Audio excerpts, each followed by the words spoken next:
Welcome to Firing Pin Leadership, your podcast about leadership development with an emphasis on growth and influence. While each episode centers on public service, discussions cover what works and what doesn't to guide and support your leadership acumen. I'm your host, BJ King. Hello, everyone. Thank you for sticking with me through this adventure of a podcast. I know it's been a while, but my little promotion has been rather distracting. This episode, I am welcoming Chris Walters. Chris started his career with the Air National Guard in 1997, and he was enlisted for the purpose of getting his degree, and then eventually became commissioned to be a navigator for a C-130 airplane. As he progressed his career, he was able to be deployed a handful of times, starting in 2003. Please be aware that this episode has some soft rain in the background because this was an episode that was recorded outside in the backyard right in the late evening time. So there were some sounds that couldn't get out, but once you understand that it was a relaxing evening, you'll hopefully appreciate that. Again, Chris Walters. My job was to make sure that we got beans and bullets to the guys on the ground, to the spot that they knew it was going to be going to at the time they knew it was going to be there. That was my job. My other job on the airplane was to be eyes out the window, and I had a little button in my hand we called the pickle, and anytime we were shot at, missile, RPG, anything like that, I wore that pickle out because I'm pumping out chaff and flares depending on what kind of cocktail we have going. But so I ran the defensive systems. I did all the navigation in and out of the countries that we were going to, the drop zones, the landing zones. I hauled stuff in and airdropped it to a place that then turned into an airstrip the next week and landed on it. And it was pretty cool. Never did I think that I would be in a C-130 landing on a 3-foot thick gravel strip and watching every antenna on the bottom of the airplane get ripped off. Mm-hmm. And then being so bogged down in the gravel that we had to offload everything by hand because you couldn't get any equipment up there. Mm-hmm. So we go in the back, and just because it's not my gig in the back, that's not how it works. You're a crew airplane. You guys help each other out. Mm-hmm. You jump in the back. You unload stuff with all the rest of the guys that are back there. And you get back up front and set the waypoints and run the navigational systems and get the hell out of there and head back to your own hooch where your stuff is gathered around your bed and your cot, and that's the best place in the AOR to be. How many times would you say that you've done that sort of responsibility? Well, I did about 7 deployments, and I would say that as a navigator in the AOR, I had more combat time at one point than I had regular time in the airplane. So being a brand new navigator coming back from training in August of 2002, then deploying for the first time for 6 months in March of 2003, when the war kicked off, almost all of my time from then on for the next 2 years was combat time, almost every bit of it. So to have more combat time than your normal training time was pretty spectacular, extraordinary, not typical. Once that ended in 2005, the first 2 years of activation, then I went back to doing a lot of training sorties and trips locally in the U.S., things like that. So my regular time built back up. I deployed again in 2009 and again in 2011, I think. And so I ended my career early in 2012. I retired in December of 2012, just shy of 16 years of service. Had to take a medical retirement, couldn't fly anymore. And in that just shy of 16 years, over 8 years of it was active duty. And I was never active duty. I never enlisted in active duty. I was always a guardsman. But I had almost 8 years of active duty time in my 16 years of service. What was the most difficult part of that responsibility? Leaving my family, absolutely, wholeheartedly. And then leaving your family that you're with when you're deployed. you know, when we would swap out, they would bring airplanes over to swap out, and crews would come with them, and then your crew would go home. Mm-hmm. You didn't want to leave your buddies that were sticking around. You know, they're your family when you're there. Mm-hmm. But you sure want to go home and see your kids and everybody at home. So it was a kind of double-edged sword. So if home is where the heart is, and you were split between two places, how did you cope with that? Honestly, Mm-hmm. drinking, burying myself in training and children activities. Mm-hmm. In '05, came home to divorce papers. And so it was a much different situation for me then, since I wasn't coming home to anyone except for my immediate family and my children. Yeah. So I hit the bottle some, you know, probably had a little midlife crisis and push forward. You just kind of swallow everything and push it down and move on. Next task, please. Well, that's not a very uncommon response as well. I mean, be able to transfer those sort of emotions and dealings to make those decisions like that. So that's not uncommon at all. How did you climb out? Well, so my oldest son was 6 years old at the time when we got divorced. And I asked him if there was one thing he could have, what would it be? And he said, for you to have another job where you're not gone so much. Well, that hit really hard. And 6-year-old boy with that kind of foresight, pretty intense for me. And I missed so much of their childhood. Both of my sons missed so much of their growing up.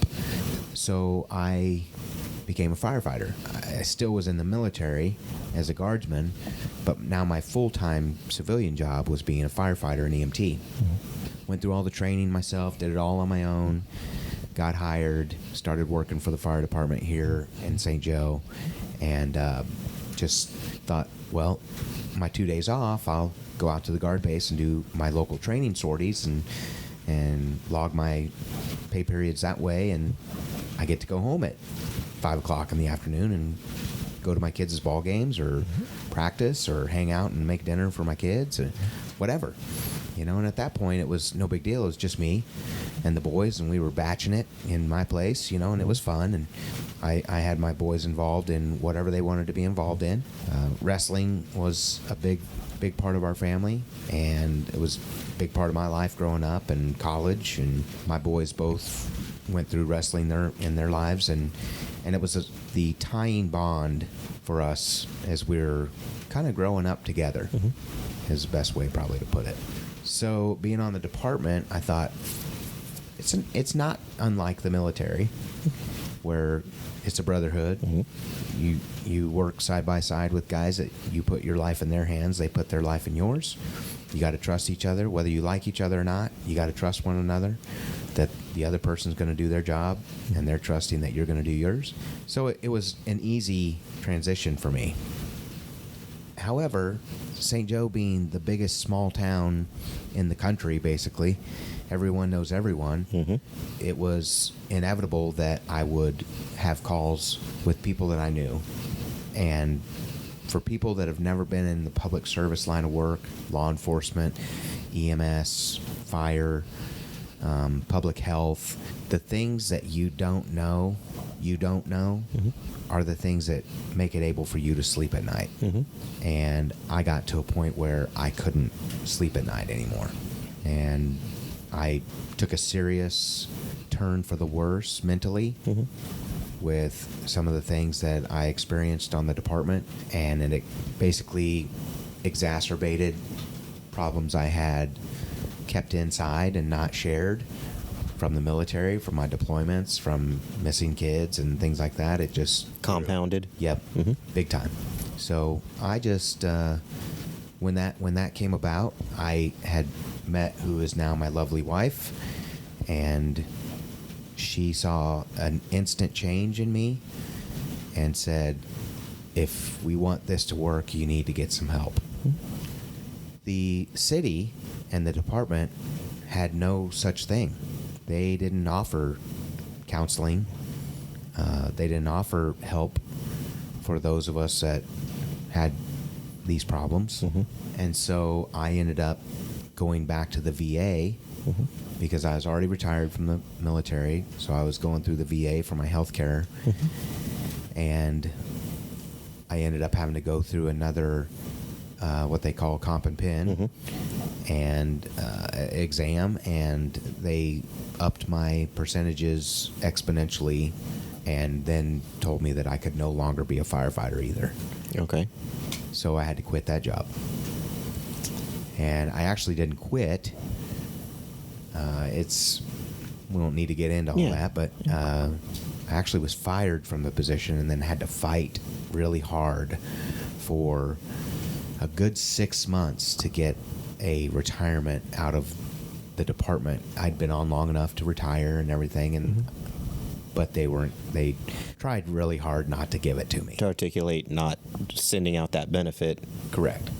So it was a tough year. We were moving and buying a house. Then I lost my job. Now we can't buy the house because I don't have income, and it was tough. And I became a very bitter, disgruntled jerk to anybody in a position of authority with the city, with the military, with anywhere that I was at. And I wasn't a very nice person, BJ. I just wasn't very nice at all. So then for this route of your journey for self-discovery and understanding, what was that turning point? I would say, so when I went for my first exam with the VA, actually when I went to what they have a VCO, a liaison that helps you file your claims and things with the VA. My liaison asked me 1,000 questions about anything and everything you can think of could have happened to you while you were in the military, service connected. Even to the point where, what's the longest you've sat in the seat on the airplane? 12 hours. Okay, so 12 hours in a seat for that kind of time, we're going to file a claim for hemorrhoids. I'm like, well, okay, whatever. So, I mean, it was very, very thorough. And he gets to the point and he says, how about PTSD? How do you feel about PTSD? And I said, I don't have PTSD. I'm fine. I don't have that. And he goes, you sure about that? And I said, yeah, I don't have that. That stuff is reserved for wounded guys that lose limbs, watch their buddies die in front of them. The shell shocked that were in the trenches kind of thing. Exactly. Yeah. Those guys hand-to-hand kind of stuff. And I had a few moments of, hand-to-hand possibility that you wouldn't expect an Air Force C-130 Navigator to have. It happened, but whatever. I didn't see myself as one of those guys. I felt like I had it pretty good, being in the airplane, that kind of stuff. Not seeing the things that other people were really seeing. So the VCO says, well, why don't you fill this out real quick? And he opens up this booklet and hands it over to me, and he says, just answer these 10 questions. So, okay, so I go through them. Questions are like, do you get angry with your family? Do you yell at your family a lot? Do you know why you're angry? Blah, blah, blah, blah, blah, blah. Just similar questions all the way down. And I hand it back to him, and I say, here you go. And he looks at it, and I answered yes to like 9 out of the 10 questions. And it flips it back over, and the cover says, top 10 signs you have PTSD. And he says, brother, I'm going to put you in for PTSD. Was that an eye-opener for you? Yeah, I went to the parking lot and cried for about 3 hours. Okay. Called my sister and said, I don't think that I can drive home. And my sister just talked me down, brought me back to a baseline, to a reality. I drove home, and just everything flooded me at one time. Every memory that I had pushed back, every negative existence I had in my life at that time just took over. Everything. I started really drinking heavy. I got in financial trouble. I could not hold down a relationship. I would take my kids to my mom's house and have them spend time there because I was afraid what they might see of me at my house. I was in a really, really dark place. Really bad. So did the acknowledgement from an outside trusted source for the PTSD, was that a hindrance or a benefit? It was both, because it was a benefit as far as getting help, realizing that I needed the help, now knowing why I'm acting the way I'm acting. But I was still in the fire department at that time. And so firefighters, cops, we don't talk about that kind of stuff. You don't bring that kind of stuff up. You don't tell anybody you need to go see someone. Don't really want to show that weakness. No. And things are changing a little bit now, but society, men don't do that. You're not supposed to be weak. You're supposed to be strong, and especially if you're in public service, you're supposed to be strong. You're big kind of superhero type, that kind of thing. And I knew growing up, all my life growing up, I wanted to be a superhero. Man, I wanted to save everyone. I wanted to be that guy that everyone went to for help. Then when I got to be that guy, it was overwhelming. There is no one person that can handle that kind of responsibility. Except, I will take that back. There is one. And that's Jesus. And he's the only one. And he took that for me. That helped me through everything. That was one of the things, probably the biggest thing that helped me through, and my children. And then meeting my now wife, who is a no nonsense, no silliness kind of person, cut straight to the chase and said, "Something's wrong with you. You need help. I don't like this you." And I see my kids crying because I'm yelling for a reason that I don't even know why I'm yelling, because I can't hear the TV, but I'm like yelling, like seriously, like screaming at them, and they think that I'm the most horrific person on the planet at that time. And then when you see yourself in their face, it's a punch in the gut. And so having that over my head on the fire department, I told my guys that I worked with on my truck that, hey, I'm having problems. I've been diagnosed. You should know this because I work with you every day, that we are together. We're a tight-knit group. We're one unit, and you need to know that if you see something different in me, that you may need to back out of wherever we're at. I may be in another place, and I felt that was necessary to tell them. It was I owed it to them for them to know that I was not the same guy that they were working with just a few months prior to that. Was that well received, or was that Fire Department Survivor Edition? It was well received between the three of us. My crew was very understanding. I love those guys, still love those guys. I still have contact with those guys. They took care of me. I felt safe there with them. Now, if one of them was gone and we had someone different on the truck that day, it was a little more difficult. But normally, one of them was there to be kind of my service firefighter. My buddy to help out. And so it wasn't too bad. But when it got to the point where we went on a couple of calls that involved small children, then that was it for me. I couldn't sleep. I was afraid to sleep, knowing what I would see in my nightmares. It was bad.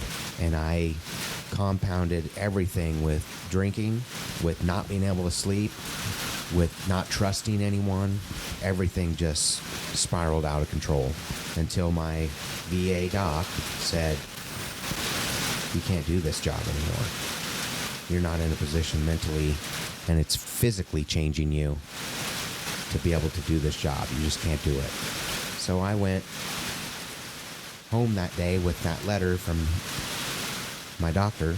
Actually, I didn't go home. I went to the city hall to give it to HR, have them put it in my file, and that was not received very well at all. Made it even worse. Then I took it to the chief chief puts me on light duty, tells me to file for my retirement. I'm initially denied my retirement, but before it became knowledge to me, I didn't even know that I was denied my retirement yet. I found out on a Monday, but the Friday before that, apparently, the chief found out, but didn't say anything. So Monday when I went into work, he walks in and I'm sitting there and he says, "What are you doing here? I fired you on Friday." That's how that works. That's how that worked. So then I lost all trust in anybody in a position of authority that was supposed to be there to help me. It was very difficult. Lost my job that day, lost the ability to buy this house that we're in now. My wife ended up having to do it. You know, it was just a whirlwind of crap, and I didn't know where to go. So I basically vested all of my needs to the VA, and they really hit a home run with me. I know that there's plenty of stories about how bad the VA is and how veterans were dying waiting for appointments and things like that, and that was true. Yes. Those things were happening, but my experience is not that. Same with mine and my dad's. My Yep. experience has been good, and I've been very blessed to be able to have that help. And it took me a while to realize that I earned that and that I deserved it, because I didn't feel like I was one of those guys. I was just a guy that did my service, did my time. I ended up not being able to finish out 20 years, but there's lots of guys that happens to. And I just felt, okay, well, next chapter. Turn the page, let's move on. And didn't really think that there was a connection to the fact that I signed that dotted line, wrote that blank check, to then being taken care of by the VA after the fact. I had no vision of that until it had to be. So that was quite a relief, but you know, people find out that I'm 100% disabled, and it's common knowledge what the money is that you receive from the VA. Anybody can log on and look at that, how much that is, and they're like, "Man, you really make it out." And I'm like, well, I'd gladly trade the things that I'm being paid for to not have those problems. I'd gladly trade those in a heartbeat. I'd give back every cent. So, like we've talked before, people that don't know what they don't know, that's their safe reality. You know, and I always thought beforehand, VA disabled veterans were guys in wheelchairs, guys in hospital-ridden, you know, things like that. Yep. And they come in all shapes and sizes. So, Well, ignorance can be bliss that's a fact. for those that are comfortable not wanting to expand. You know, I always joke about this and say, people always go, "Hey, Chris, what do you know?" And I say, I try not to know. That way I can't be held responsible for anything. And it's funny how much truth there really is behind that. The less you know, the better you are for very many instances these days. So, social media, the internet, media themselves, aside from this podcast, apparently, obviously, you know, garbage. It's garbage. It is going to be the downfall of the human race. Technology is going to be the downfall of the human race. There's a level of bittersweetness that's going to amplify all the good and all the bad of humankind with what the world has come to. Right. And you've been able to make quite the journey for what you've experienced personally and professionally, how your professional life has influenced you. You've brought up that the value of your family and how you were, despite the challenges, you were able to keep your kids in mind by going ahead and shipping them off here and there for a little bit of respite kind of thing. And your crew, you were able to trust in them on the fire department there. What, with the level of honesty that you've been able to provide,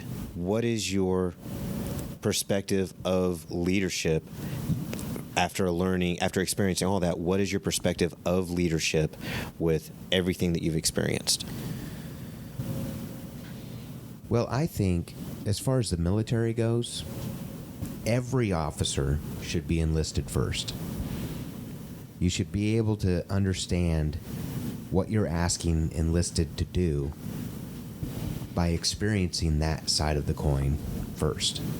These guys that come in off the street, straight into being commissioned officer, pilots, any medical guys like that, I think that it's a disservice to them when they end up going into a leadership role, to not have that experience of being the led. Mm-hmm. Does that make sense? Mm-hmm.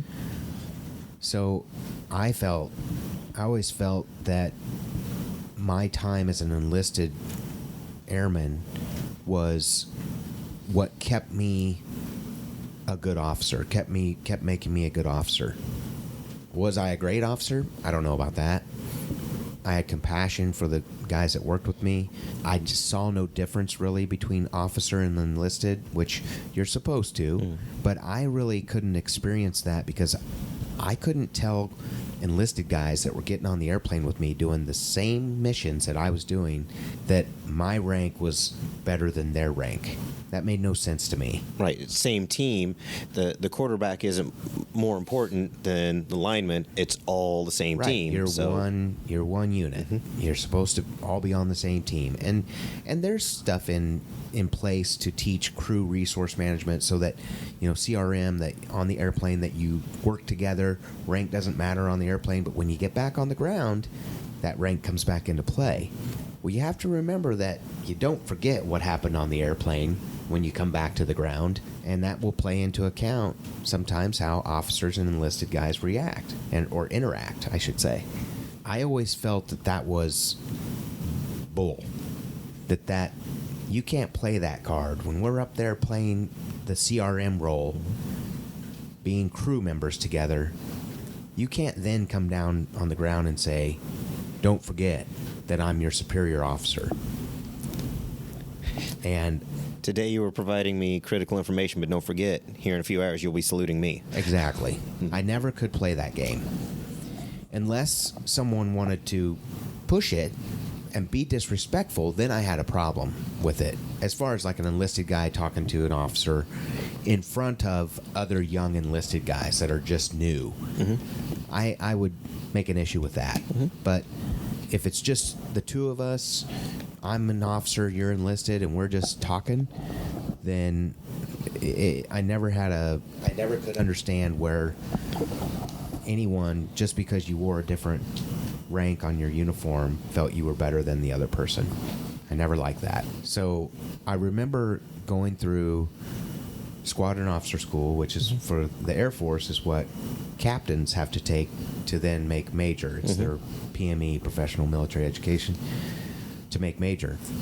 And I went through squadron officer school with a bunch of highly intelligent people, men, women, pilots, ground pounders, guys slinging food in the chow hall, all different types from all different places.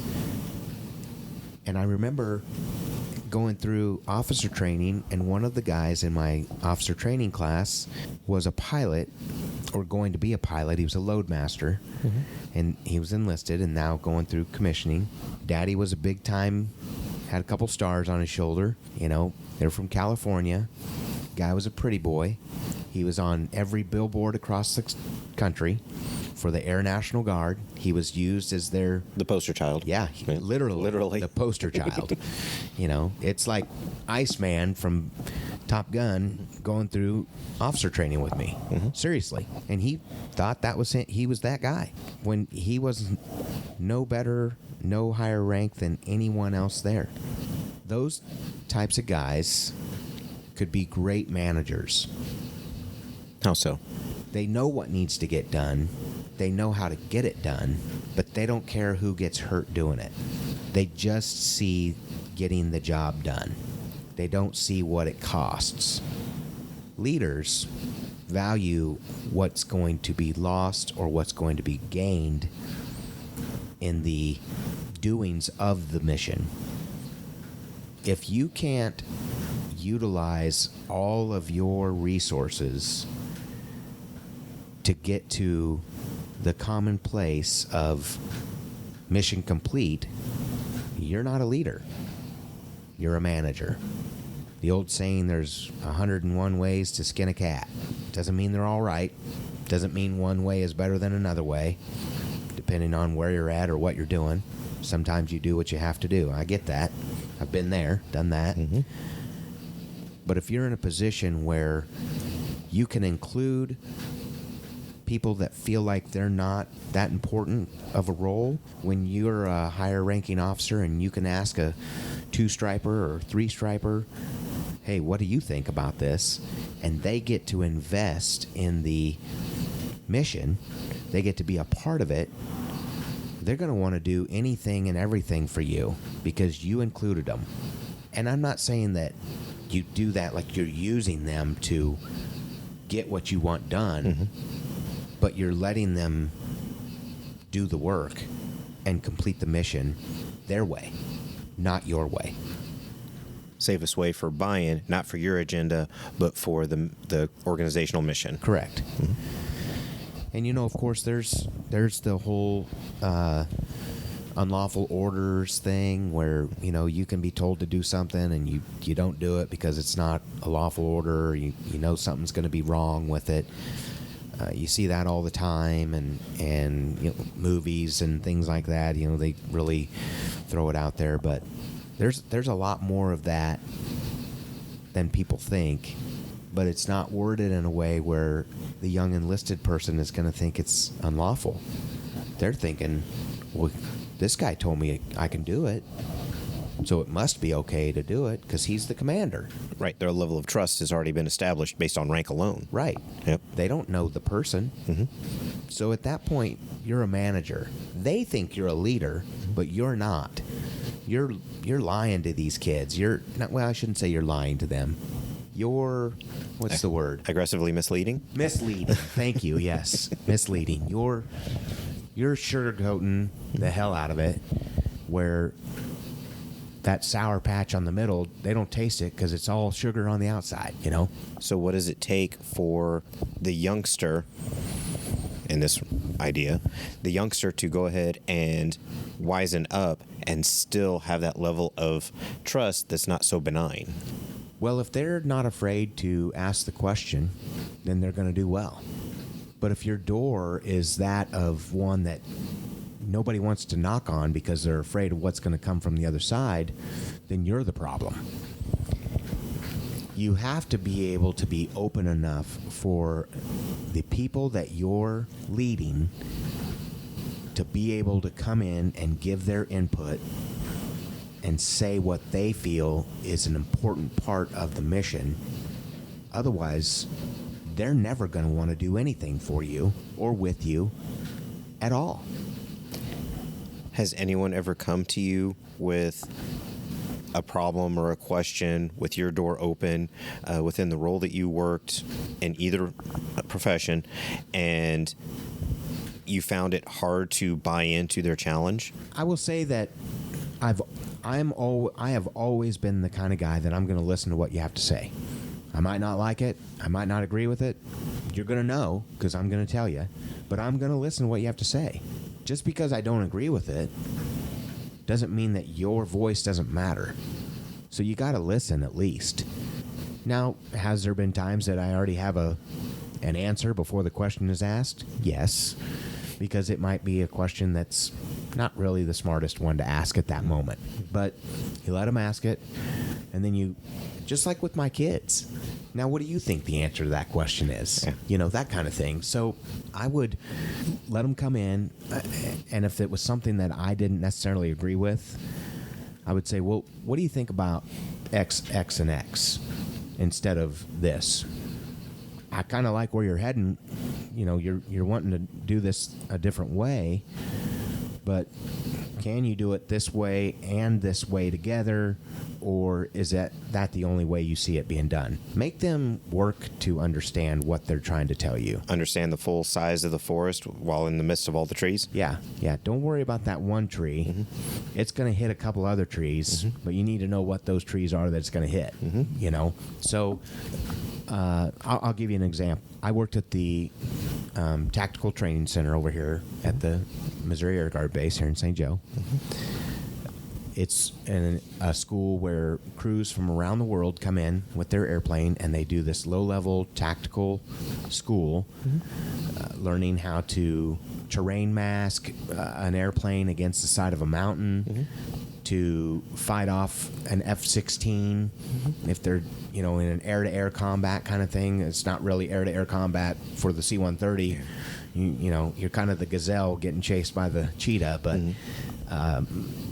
this schoolhouse was very intense, very high-profile school. The head nav, which I was a navigator, the head navigator at the schoolhouse, who was also the chief instructor of this certain class that was going through at that moment, mm-hmm. tasked me with getting all of the laptops ready for the crews and making sure that they had their equipment ready to take on the airplane. No problem. Mm-hmm. I did this every day for myself, so it shouldn't be too hard for anyone else. Right.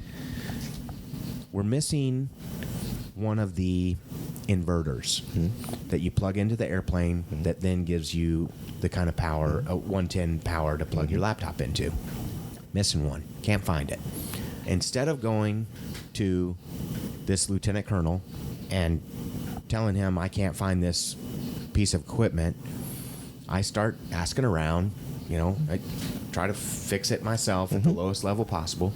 I go back over to across the street, which is the squadron that I belonged to at that time, mm-hmm. Or right before that, before I moved over to work at the school. I belonged to the squadron, and we have those same inverters over at our squadron. Makes sense. So I go over there, but they're all going through some sort of servicing. One of the guys I flew with had one of his own, a personal one. It's the same exact model, mm-hmm. same exact model that we use, that is issued to us by the military. Simple enough. No difference. Mm-hmm. I borrow it. Take full responsibility myself. If something happens to this, I'll replace it myself. Not the squadron will replace it, not the school will replace it. Chris Walters will replace it. So I take it, go over, put it in there. The crew gets it out, and it doesn't have a number on it like the rest of everything else has a number on it. Mm-hmm. It's not a number assigned to the briefcase that it goes in. Yeah, it's not serialized, basically. Right. So, yeah. So it's not part of this group. Mm-hmm. They bring it to the instructor. The instructor, the chief instructor, Chief Nav, comes to me in front of the front desk and just destroys me in front of everyone. How stupid can you be? How do you think that it's okay to use this equipment that's not been certified and, airworthy and this and that? I'm like, first of all, this is a lieutenant colonel. I was a captain. Mm-hmm. At that very moment, I forgot rank, mm-hmm. because he made it personal. He's calling me names. And there was an audience too? Oh, there's tons of people around. Okay. Even the commanders. Okay. The two full birds that were commanders of the school were standing in their offices listening to all this go down. And I didn't take it. I've never been the kind of guy that does take that kind of stuff. You remember the line in Band of Brothers? You don't have to respect the man, but you do have to respect the rank. Mm-hmm. So this was a typical it was that instance right then. Mm-hmm. And I didn't respect the man at all at that moment. Mm-hmm. And I also forgot his rank. So I was pretty insubordinate, although it was probably justified by anyone else that would have been in any other kind of line of work, mm-hmm. other than a line of work with rank. Everyone else probably would have been like, yeah, I would have said the same thing. Both of us got called into the commander's office by the commander who was watching the whole thing go down. We go in there, explain to him what happened. He looks at the lieutenant colonel and he says, why are you upset that he's getting the equipment together to make sure that the mission is completed? It's the same piece of equipment, even if it doesn't have a sticker on it. He could have put a sticker on it, and you would have never known the difference. Well, he didn't come to me. Oh, so you want him to come to you? Yeah, because I'm in charge of this class. But wait a minute. You're in charge of the class. You're not in charge of the equipment. Well, everything's my responsibility, he says. Well, you delegated this position to him, and it's his responsibility, and he took care of it. So I'm going to ask you to not be the leader of this class for the rest of the time they're here, because you're not being a leader. And it was very humbling for both of us, because I was like, I'm going to get in serious trouble here for what I said. Yeah. And rightfully so. And for him, it was you don't have to be a micromanager. You delegated this to a completely competent person that can do this job, then berated him for doing the job. Not the way that you would have done it. If you would have wanted it done that way, you should have gone and done it yourself. You don't see that very often in the military, where a full bird colonel takes the side of a captain over a lieutenant colonel. I learned a lot that day from that bird about leadership and about how he didn't destroy both of us. He set us down, made us both see where we went wrong, where we could have made it different, and then told us to get the hell out. I got other things to do. I'm done playing dad. Now get out. So how was it that the lieutenant colonel didn't have the foresight of the full-blown colonel? Was it personal for him then? It was a personality thing. Oh, just a personality. Okay. In this instance, it was a personality thing. The lieutenant colonel, great guy, extremely intelligent, very, very, very good navigator. One of the best. People skills quite lacking in that division. And even in the military, as a leader, you've got to have some people skills. It's not always just cut and dry. It's not always just black and white. So this gentleman was never going to make colonel because of that lacking. That was an indicator? Yes. For competency for that level of being able to step up or not step up? Correct. His managerial skills were very good. He could delegate. He could get people to go do things. But when it didn't come back the way he wanted it to come back, his leadership skills in having that conversation were very poor. So no empathy, no people skills. All of these things are traits that a leader must have. Even in the hardest of hard positions, even when you're in a position where you make decisions or people die, you had to have gotten into that position because the leaders above you must have seen something in you to get you into that position. And you either forgot where you came from and threw those traits out the window, or you adapt and overcome and become the leader that they expected you to be. So in my mind, neither one of us were very good leaders that day. The colonel was a great leader that day. You know, good old boy, straight out of the hills of Missouri, showed us a little, humble pie by patting us on the back a little bit and a little bit of sarcasm and patronization. Now run along, kind of thing. I'm not gonna squash you today because this is a learning experience, and let it be that learning experience. That was the trait of a good leader that day. On the other hand, the lieutenant colonel and I were bitter at each other for quite some time because he felt I showed him up in front of the colonel, and I felt he was a complete jerk in front of everyone that was there to see. So did he ever take ownership of his demeanor? Not really. Okay. It was kind of just went by the wayside. It was kind of anytime he and I were working on something together, it was the elephant in the room. Yeah. But we made it work. We got stuff done. You still were able to do it. Eventually, he retired, and on the civilian side became a phenomenal leader with helping veterans get the help they need through the VA. That is incredible. And he's a great guy, I'm telling you. Yeah, for a different change of scenery or structure, organizational mission, now he is transformed to be much more influential. Exactly. His stress level was much lower. You know, there's no stress there now. He's helping guys. He gets to be the hero, and he's good at it. And guys respect him for it, and I think he learned that day as well. Okay. I think he probably put that in his pocket and said, you know, there's more than one way to skin a cat, and just because it's not the way I would do it doesn't mean it's wrong. So That's a good story. Strategically, in leadership, the long-term mission for Chris Walters, where do you see yourself going now? With everything that you've learned, everything you've developed, how all the ups and downs, strategically, what's next and going forward for the rest for Chris Walters? Well, as you know, there really is no filter for me. Yes. And I have kind of had to learn to wrangle that in a little bit with my newest role, being a school board member, being a, you know, kind of a face in the community, face of the school.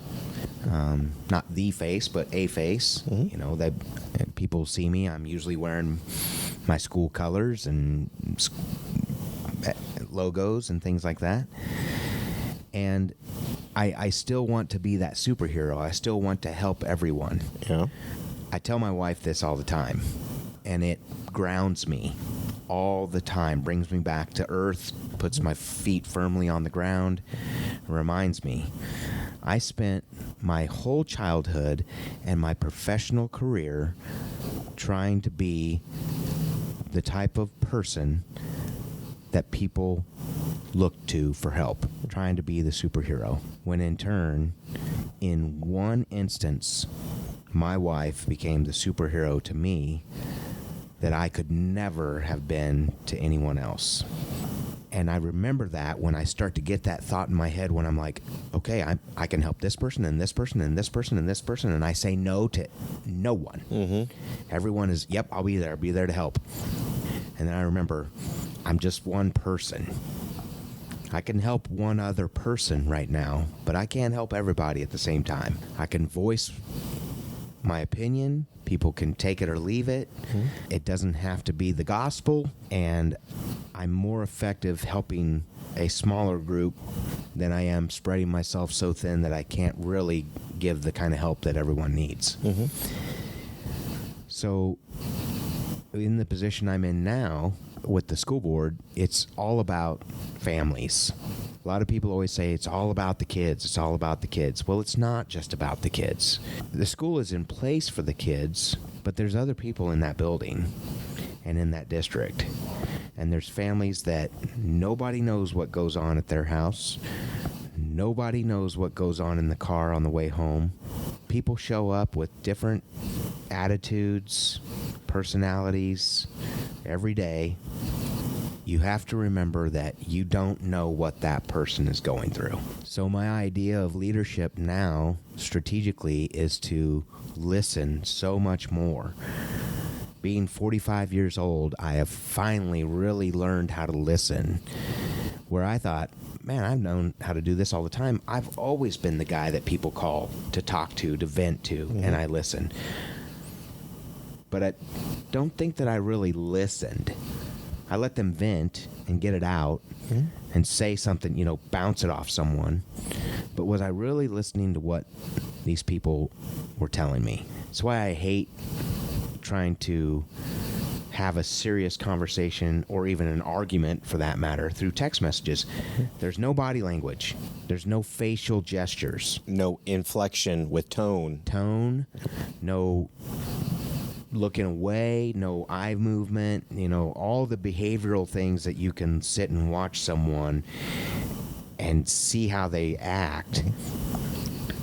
There's none of that. That's one of the reasons why I said earlier, technology is going to be the downfall of the human race, because I could text my wife and say, "What's for dinner?"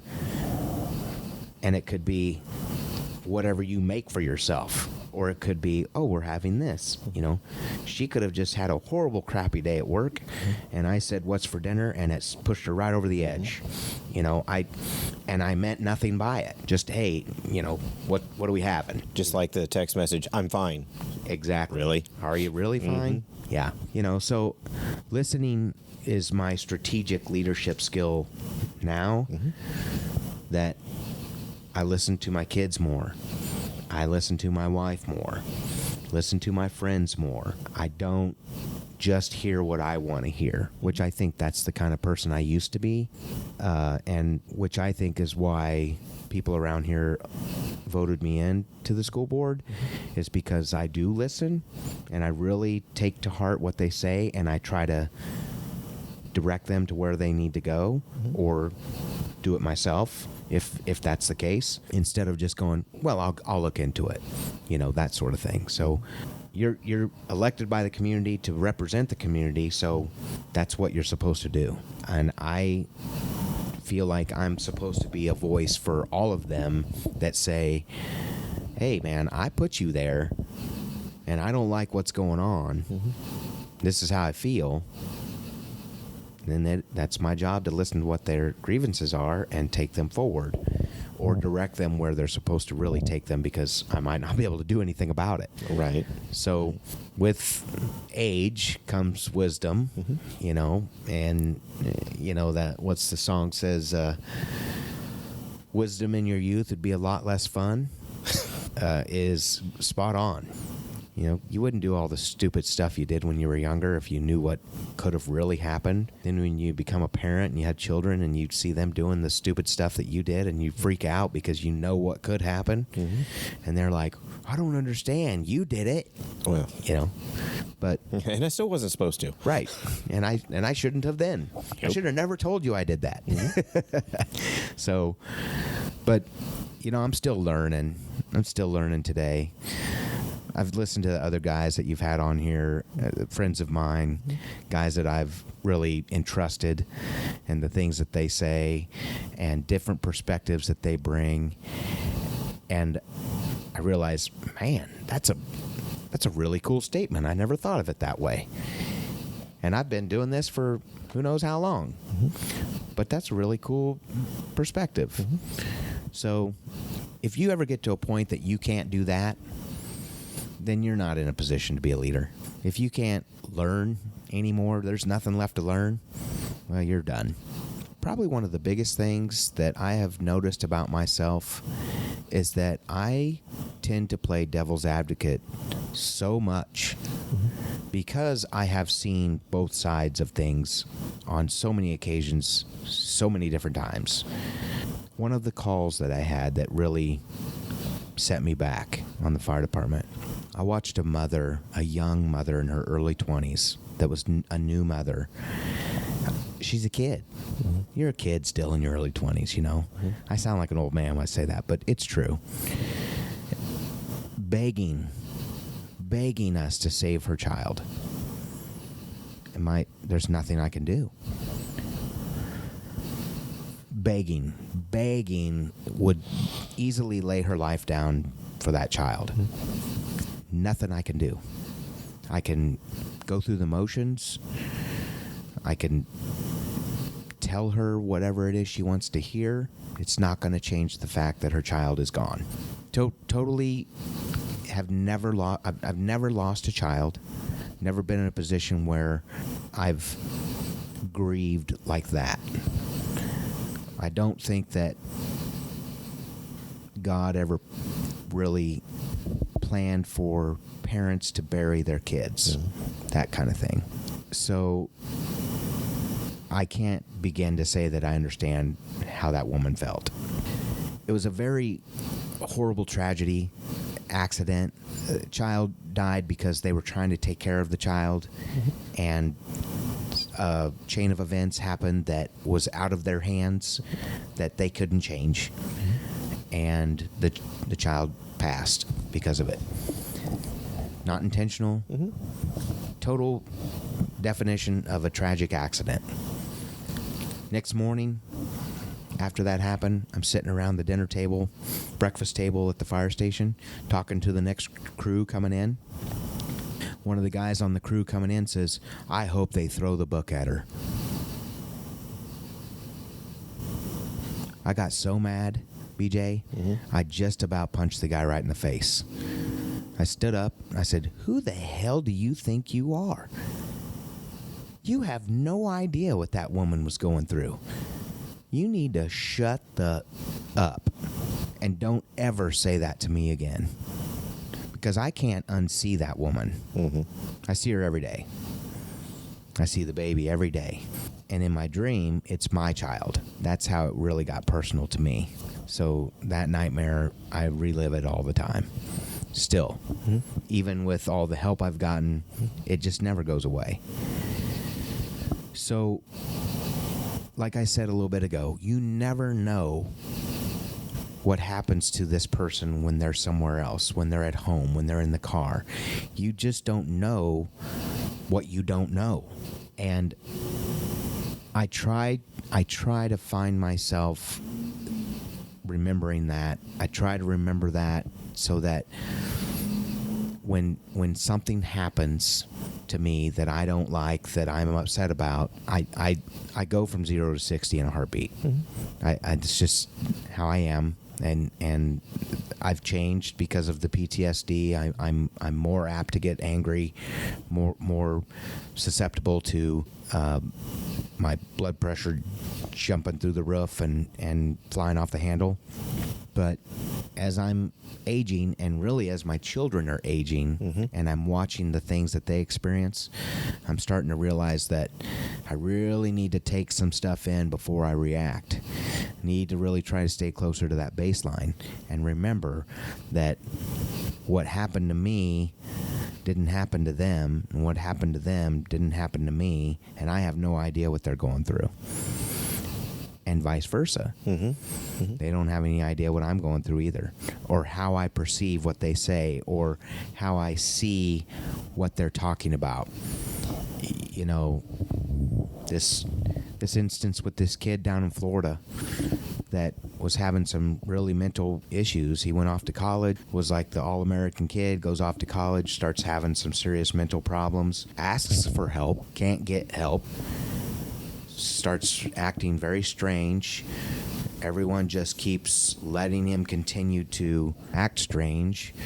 And then whenever all hell breaks loose and he finally loses his mind and kills 2 people and horrifically maims one of the victims by chewing his face off, people are like, "Oh my gosh, why didn't anyone stop him?" You know, the guy begged for help. The guy begged the cops on the scene to kill him. "Please kill me." You know, and those officers, I want to give every one of them a hug, because they're not ever going to unsee what they saw that day. And they had to beat this young kid into submission, and they're not going to forget that either. And it's part of the gig, but those things stay with you forever. And so today when you showed up here and I walked out of my room and you saw me and I was a totally different person than you were expecting to see, you know, you were excited and you were like, "Man, you look great, and man, how do you feel?" And "I'm really happy for you." And then you said, "How are you coping?" And I said, "Well, some of it's tough."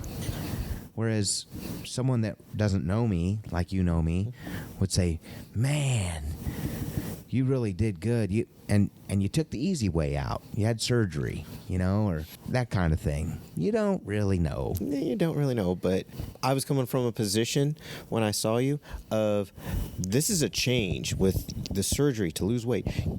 It was a transition, and any change like that where you're changing your physical body or the evolution of growing your mind, of constantly learning, your body was learning as well how to adapt, and that can change your psyche in a way. So that's how I put it that way. Well, you know that I'm kind of getting off on a tangent here, but if you read any studies on PTSD, physical studies, the brain changes. PTSD is, they call it a disorder, but it's really a disease that changes someone physically, which then changes them mentally. It's just like TBI. It's just like TBI without the blunt force trauma. And your brain physically deteriorates and changes. I'm deathly afraid of CTE. Deathly afraid of it. You read about these guys, you see about these guys on TV, these football players that kill their family and then kill themselves, and then please study my brain because I took 100 shots to the head.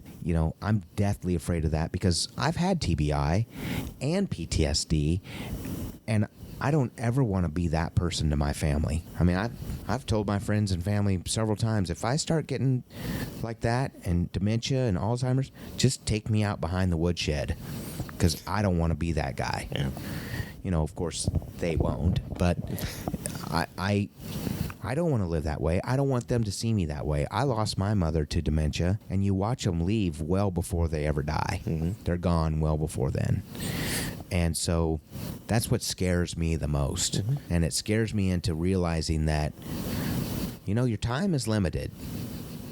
So don't spend that time being an asshole. And it's making me realize, like I said, to listen more, to say, what's this person going through that they're acting this way?